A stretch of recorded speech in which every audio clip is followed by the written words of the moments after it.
Là. Bon, très bien. C'est toute la partie. Non. Non. On joue les équilibres ce matin. On a parlé en moré, en moré. Donc, c'est normal que cet après-midi, on échange deux petites salutations en Wolof. La conférence de presse, elle est ouverte. Question. Allez, ici devant.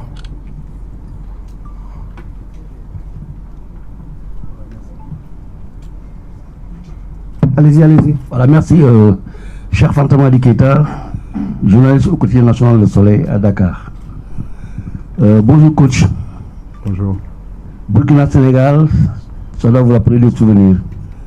Les retrouvailles seront pour demain.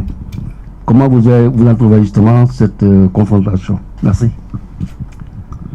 Bonjour à tous. Nous l'avons bien préparé, même si c'est vrai que on n'a pas eu beaucoup de temps. On a misé plutôt plus sur la récupération que de travailler. Maintenant, comme je le dis, le Burkina, comme vous le dites, c'est une très belle équipe qu'on connaît. Il faisait partie de notre poule lors des éliminatoires de la Coupe du Monde en 2018. Si je me rappelle bien, ce fut 2 matchs quand même âprement disputés. D'ailleurs, on a fait 0-0 je crois à domicile et puis 2-2 au Burkina. Donc, mais entre-temps, l'équipe a changé.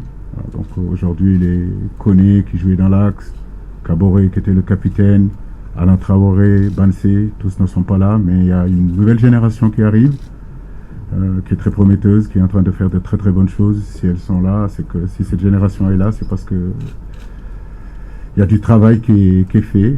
Malou Kamou, c'est quelqu'un qui fait aussi un bon boulot. Donc je profite pour le féliciter. Depuis qu'il a cette équipe-là, l'équipe progresse. Donc nous allons vers un demi-finale de Cannes. Voilà, les 4 équipes qui restent, c'est parce qu'ils ont bataillé dur pour y être. Et nous nous attendons à un match difficile. Mais nous sommes prêts. Alors, on va là, à gauche. Merci. Bonjour Ella Chernodramé, journaliste RTS Sénégal. Ce sera une question pour Lopi. Alors Joseph, on a vu après le match contre la Guinée équatoriale la vidéo du discours de Abdou Diallo dans les vestiaires. Alors vous qui êtes entre guillemets un rescapé compte tenu des nombreuses blessures que vous avez vues dans votre carrière, que représente ce discours-là? Est-ce qu'arriver en demi-finale, c'est déjà une réussite pour vous? Ou vous pensez qu'il faut effectivement aller chercher le Graal? Bonjour déjà. Le discours, vous l'avez entendu comme moi. C'est un discours qui demande à ce qu'on reste concentré. On venait de faire un beau match qu'on a gagné. C'était le but. Et là, on sait qu'il y a des matchs importants qui vont arriver, comme le coach l'a dit. On va jouer face à une très bonne équipe qui a mérité sa qualification. Donc on sait que voilà, quand on a des objectifs, faut toujours rester concentré et continuer à avancer. On a gagné, il y a un match important qui arrive. Donc voilà, le discours c'est de rester mobilisé, de rester toujours concentré pour la suite. Allez, là-bas derrière, Hervé Penaud. Non, asseyez-vous monsieur, s'il vous plaît.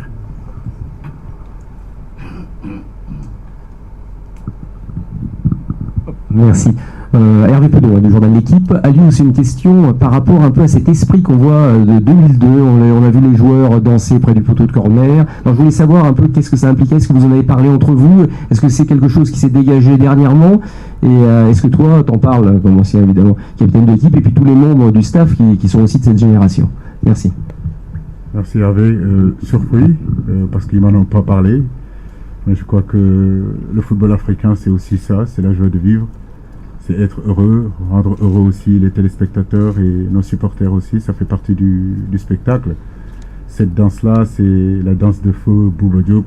On a une pensée pour lui, qui nous a quittés, et aujourd'hui ses jeunes frères reprennent cette danse-là pour lui rendre hommage, et je crois pour rendre aussi hommage à toute la génération 2002, qui sont une référence pour cette génération-là.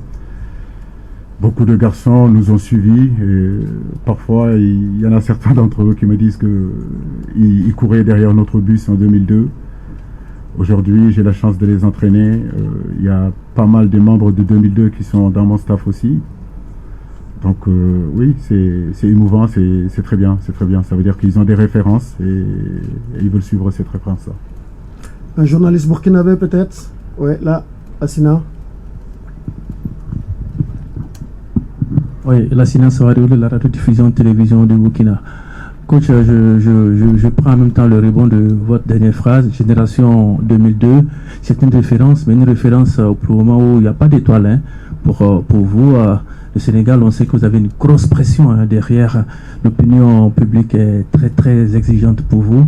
Est-ce que cette année, vous pensez que c'est la bonne année pour vous et que si vous échouez contre le Burkina, demain, ce serait un gros échec pour vous et pour toute l'équipe? Je ne pense pas échec là où je suis aujourd'hui. Je pense plutôt à faire tout pour passer ce cap des demi-finales. Oui, c'est vrai que on a rendu fier notre peuple, mais cette génération 2002 n'a pas gagné. Donc, mais je pense que les dirigeants qui étaient là, les joueurs qui étaient là, l'entraîneur qui était là, on ne peut pas effacer aussi tout le bonheur qu'ils ont pu donner à notre peuple. La question se posera toujours, est-ce que réussir dans le football, c'est toujours gagner? Ou faire un travail conséquent, un travail aujourd'hui qui laisse un héritage qui fait que cet héritage-là, nous, on l'a repris. Nous espérons bien sûr cette étoile-là. Voilà, donc nous travaillons pour ça depuis des années. Nous sommes proches. On n'a jamais été aussi proches, mais il y a l'obstacle burkinabé, comme vous le dites, qui est là, qu'il faut passer demain. Après, sur la pression, depuis un mois, on me pose toujours la même question. Je pense que les 24 entraîneurs qui sont là, jusqu'à Camou aussi, il a un challenge à jouer. Il a une pression peut-être différente du mien, peut-être même beaucoup plus importante du fait de l'instabilité du pays, qui peut motiver encore davantage ses joueurs. C'est le football qui est fait comme ça. Mais en tout cas, nous avons espoir que cette étoile-là viendra et on espérera que ce sera au Cameroun, Inch'Allah. Là-bas, totalement au fond. Restez assis, monsieur, restez assis. Attendez, on vous ramène le micro, s'il vous plaît. Voilà. Merci. Georges Alexis Bara, Gabon Première. Question au coach. Je voudrais savoir s'il n'y a pas de blessés dans le groupe et mieux encore s'il n'y a pas de cas de Covid. Non, alhamdoulilah, il n'y a pas de cas Covid, il n'y a pas de blessés pour l'instant. À part Boulaye qui a reçu un coup, mais je pense que ça devrait s'arranger. On verra cet après-midi comment ça se passera pour lui. Mais pour l'instant, tout se passe bien. Ouais, là-bas, Patrick. Oui, bonjour, Patrick Juillard pour Foot 365. Coach, on a vu que lors du dernier match, le retour d'Ismaïl Assar avait eu comme un effet booster sur l'équipe. Est-ce que vous pouvez nous en dire un peu plus sur son apport, à la fois tactiquement et même dans le vestiaire? Et c'est une question qui s'adresse aussi aux joueurs. Oui, comme vous le voyez, Ismaïla est venu, c'était important. Ça a été beaucoup de discussions entre le club de Watford et nous. Mais je pense que comme Watford aussi, c'est des gens intelligents comme notre fédération. On a trouvé un consensus, on s'est mis d'accord que le garçon pouvait y revenir. Nous les remercions pour ça. Ismaïla, on sait qu'il est important dans le dispositif de l'équipe du Sénégal. Venir avec nous, nous appuyer, faire la rentrée qu'il a fait, c'est très très très intéressant. Donc c'est un garçon qu'on va continuer à gérer. Il avait envie d'être là, il est heureux d'être là, il est prêt. Je sais que si j'ai besoin de lui, je pourrais l'utiliser. La question était également posée aux joueurs. Je vais insister sur ce que le coach a dit. Il a dit qu'il avait envie d'être là. Je pense que c'est un point essentiel surtout. Il avait envie d'être là, d'être avec nous, de représenter sa nation. Et vous l'avez vu quand il est rentré, c'est le plus qu'il a apporté. C'est un joueur important pour nous, on est content de l'avoir. Et j'espère que ce sera de bon augure pour l'équipe.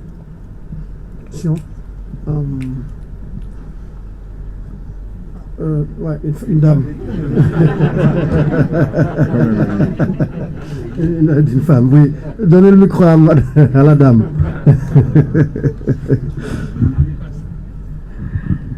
Bonjour à tout le monde, bonjour coach, bonjour Lobby. Coach, qu'est-ce que ça vous fait aujourd'hui de retrouver votre ossature, l'ossature de l'équipe nationale du Sénégal? C'est toujours important d'avoir l'ensemble de son groupe. Pour un entraîneur, c'est vous donner plus de possibilités, c'est vous donner plus d'options, de vous donner aussi la possibilité de changer les choses en cours de match. Et aujourd'hui, c'est vrai, nous avons l'ensemble de ce groupe-là. Donc, ça me donne plus de cartes en main. Nous savons que nous allons vers un match compliqué. Il nous faudra être patient. Il nous faudra jouer notre jeu, mettre en place notre jeu. Et que, oui, ça peut aller aux prolongations, ça peut aller au tir au but. À ce niveau-là, je crois que le plus important, c'est de passer. Mais c'est très bien d'avoir l'ensemble de mon effectif au complet. Allez, une autre dame derrière, au fond. On va faire de la discrimination positive. Titi, ramène le micro derrière, s'il te plaît.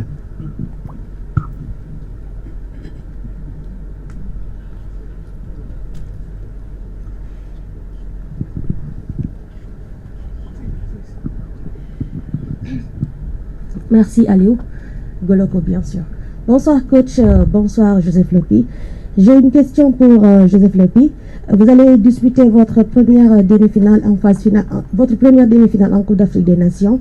Est-ce que vous avez une pression, vous personnellement, et c'est quoi le mot d'ordre pour ce match de demain?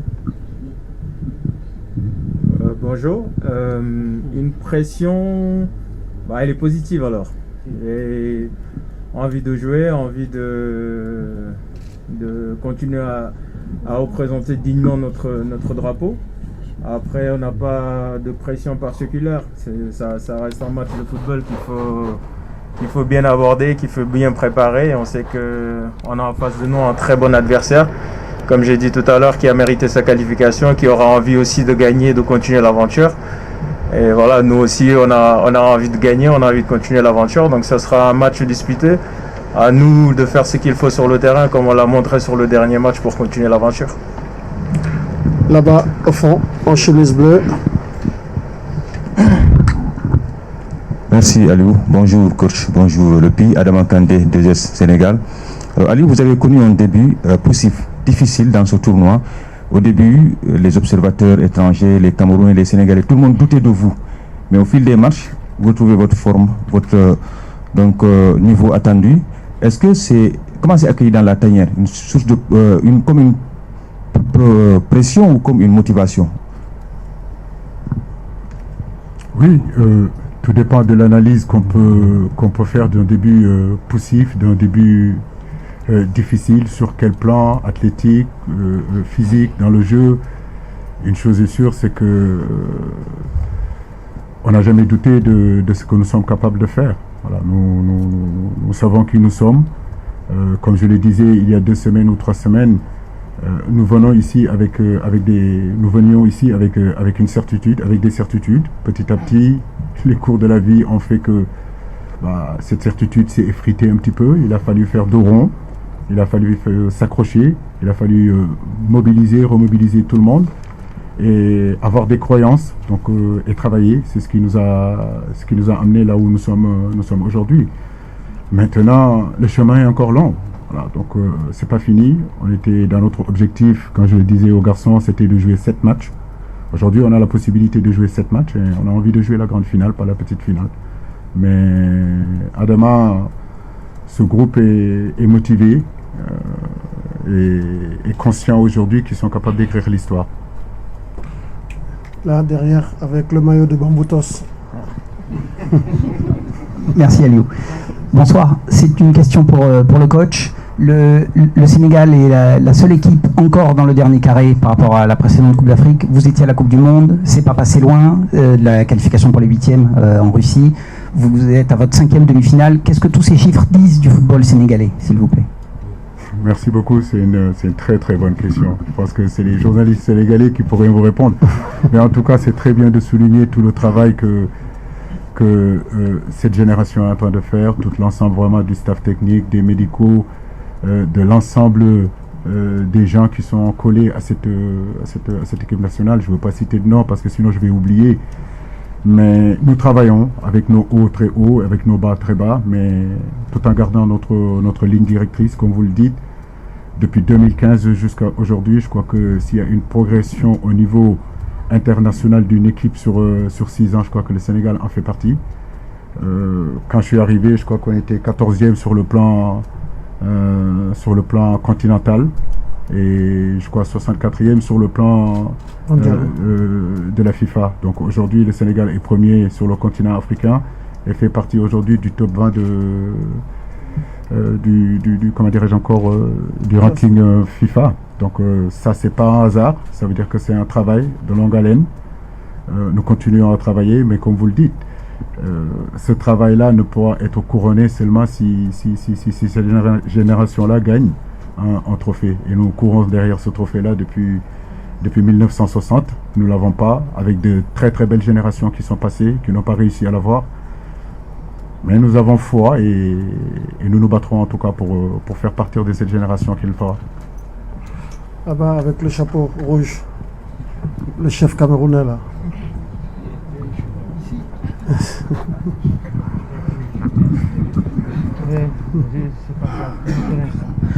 Bonjour, Baïsan l'International, DTV et Sport Inter. Alors, j'ai une question pour Joseph Lopi. Joseph, je vais rebondir sur la question de la dame de tout à l'heure. Quel est le discours que certains parmi vous, je rappelle, vous n'étiez pas lors de la dernière Coupe d'Afrique des Nations en Égypte, mais beaucoup de cadres étaient là. Le discours, ils ont vécu une finale, ils l'ont perdu. Actuellement, quel est vraiment le discours de certains par rapport à cette Coupe d'Afrique des Nations? Bonjour Mbaye. Le discours du début, il reste toujours le même, c'est-à-dire qu'ils ont vécu une CAN, ils savent ce qu'ils ont fait de bien et de moins bien, et aujourd'hui ils en tirent des conclusions et des enseignements. Le discours est surtout celui de rester solidaire. Ils savent que ce qui va nous amener loin, c'est que l'équipe soit vraiment soudée, qu'on soit là les uns pour les autres, c'est-à-dire ceux qui jouent moins, ceux qui sont même en tribune, c'est que voilà, si on tire dans le même sens et qu'on travaille dur à l'entraînement, parce que plus on donne, plus on aide celui qui joue à être meilleur. Et forcément, c'est l'équipe qui en sort gagnante. Donc voilà, le discours, c'est surtout celui de la solidarité entre nous. Au fond, là-bas, derrière, Ed.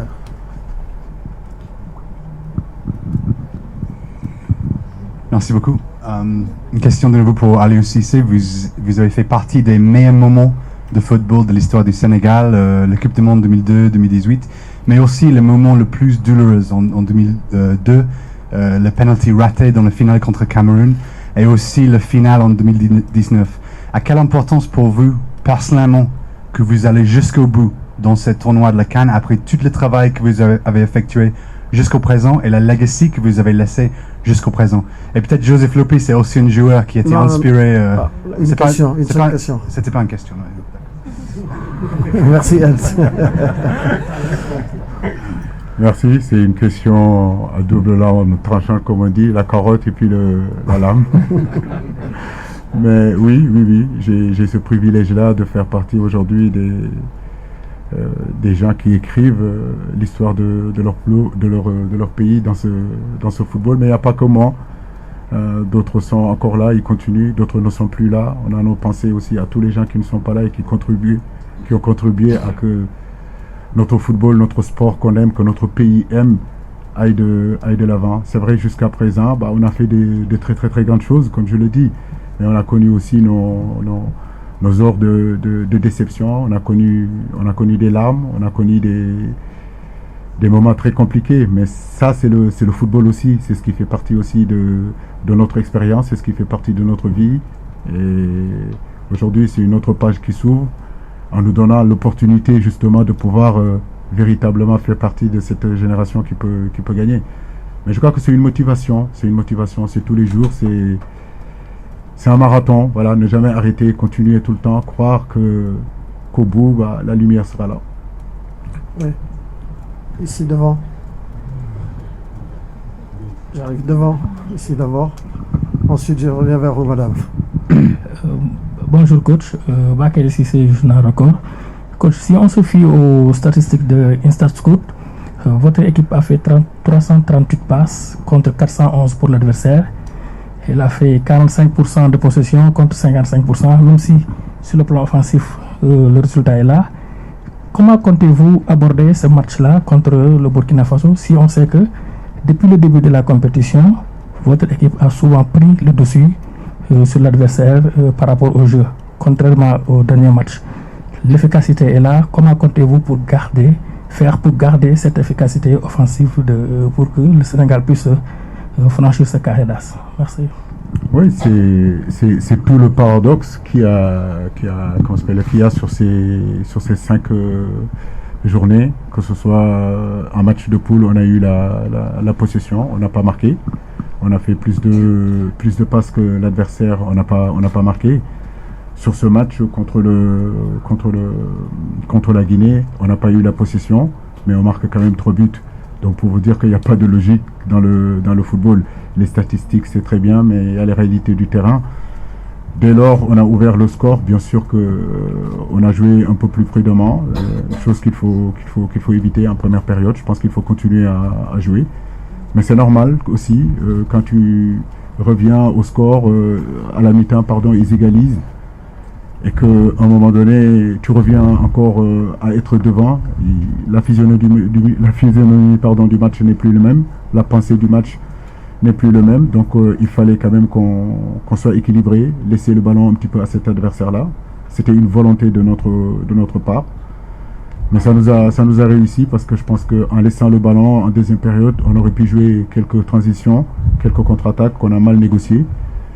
Mais comme je vous l'ai dit, avoir la possession et ne pas gagner, c'est pas ce qui nous intéresse. Donc ne pas avoir la possession et gagner, je crois que c'est surtout ça qui est important.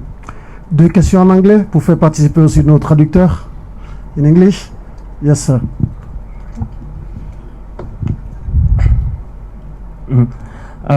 Coach, Velila from SABC in South Africa. Talking about Burkina Faso, they've proven in recent years to be a very difficult team, difficult to break down. We've seen in this tournament they've also not been conceding a lot of goals. I think before the tournament, if you look in their matches, especially against Algeria, in that period that Algeria went unbeaten, this is one of the teams that they failed to beat. Looking at them, how have you assessed them? I'm not saying break them down.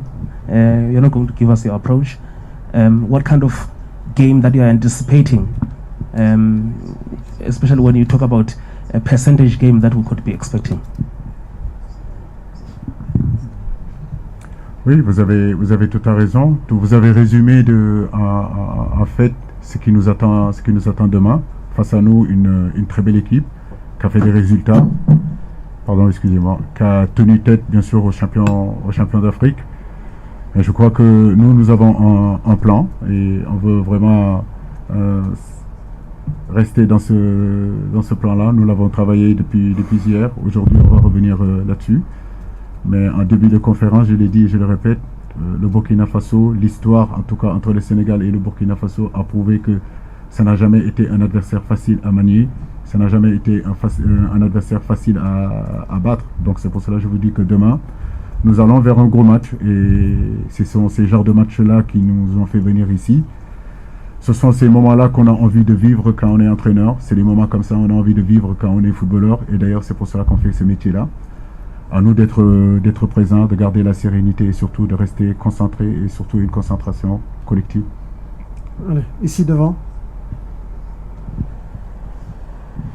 Oui, bonjour coach, bonjour Joseph. Mustapha Kessous, Le Monde, j'avais une question pour vous Joseph. Vous parliez de la solidarité, de l'expérience de la finale de 2019. Justement, si on parle de Sadio Mané, est-ce que vous allez le voir? Est-ce qu'il vous parle? Est-ce que vous lui demandez des conseils?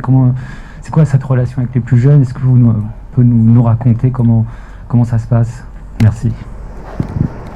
Bon, je suis pas plus jeune que lui. Non, mais bah, il connaît des choses qu'on ne connaît pas forcément. Et ça va peut-être vous surprendre, mais c'est quelqu'un de généreux qui partage sans forcément qu'on lui demande. Donc voilà, c'est quelqu'un qui travaille beaucoup, qui nous donne envie de travailler. Et puis il nous donne aussi le goût du haut niveau, parce que quand on le voit travailler, on se rend compte qu'on travaille peut-être pas assez et qu'on devrait peut-être s'y mettre aussi, mais voilà, c'est quelqu'un qui partage beaucoup et qui est toujours le premier à montrer, qui a envie de gagner, qui a envie de tirer l'équipe vers le haut, et on le voit sur le terrain. Donc voilà, c'est un exemple à suivre comme beaucoup d'autres dans l'équipe. Nous avons épuisé le temps qui nous est imparti, mais nous allons prendre au coach 1 minute de temps additionnel avec 2 petites questions. Une par ici Et la dernière, non, on va prendre une journaliste par ici. Et tout à fait au fond là-bas. Là-bas, ouais, avec Banchono, un journaliste burkinabé pour clôturer. Allez-y, madame. Bonsoir, coach, et bonne chance pour demain. Fatou Diouf de l'Info Quotidien. Vous ne pensez pas que ce match a des arrêts de revanche vu que le match à joué contre l'Afrique du Sud avait inversé la tendance contre le Burkina? Merci. En tout cas, du côté du Sénégal, il n'y a pas de revanche. Nous savons que c'est deux contextes qui sont différents. La dernière fois, la double confrontation contre le Burkina, c'était pour les éliminatoires de la Coupe du Monde. Aujourd'hui, c'est un autre contexte, c'est la CAN, c'est une demi-finale, c'est sur un terrain neutre. Donc le contexte ne sera pas le même. En tout cas, nous, de notre côté, les Sénégalais, en tout cas, on n'a pas de revanche à prendre sur nos frères burkinabés. C'est le football qui nous réunit demain et c'est dans ce cadre-là qu'on veut rester. La toute dernière question là-bas au fond, chez Banchono.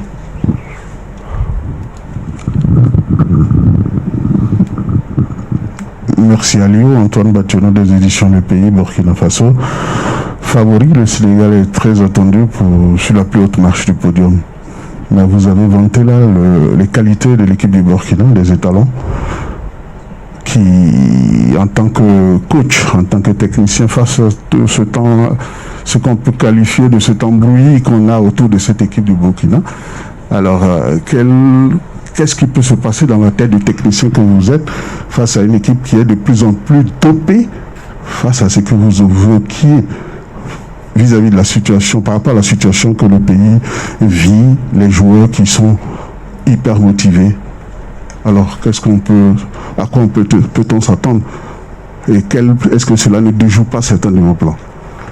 Non, en termes de motivation, c'est vrai que je suis malheureux sur ce qui se passe au Burkina Faso. Mais en termes de motivation, je pense que le Burkina Faso ne peut pas être plus motivé que le Sénégal. Nous sommes aussi motivés qu'eux, nous sommes aussi déterminés qu'eux. Donc comme je vous l'ai dit, ça se jouera demain. Encore une fois de suite, tout ce qu'on pourra dire en conférence de presse, c'est que de la communication. La réalité du terrain, tout le monde sait que c'est autre. C'est deux grandes équipes qui vont se rencontrer. Deux équipes qui ont bataillé fermement pour être là où ils sont, qui ont connu au départ aussi en début de compétition quelques difficultés, mais qui ont su déjouer toutes ces difficultés et être là, ce qui prouve le mental des Burkinabés, mais ce qui prouve aussi le mental des joueurs sénégalais. Donc je pense que ça sera un match très intéressant demain. Merci, monsieur Aliou Cissé. Merci, monsieur Joseph Lopi. Merci à vous, chers